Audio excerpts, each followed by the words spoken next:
Lid,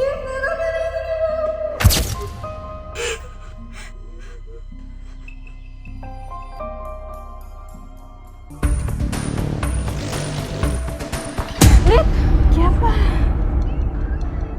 Ngana mesti speak up. Tapi kita takut. Oknum model begini sekarang gimana dia?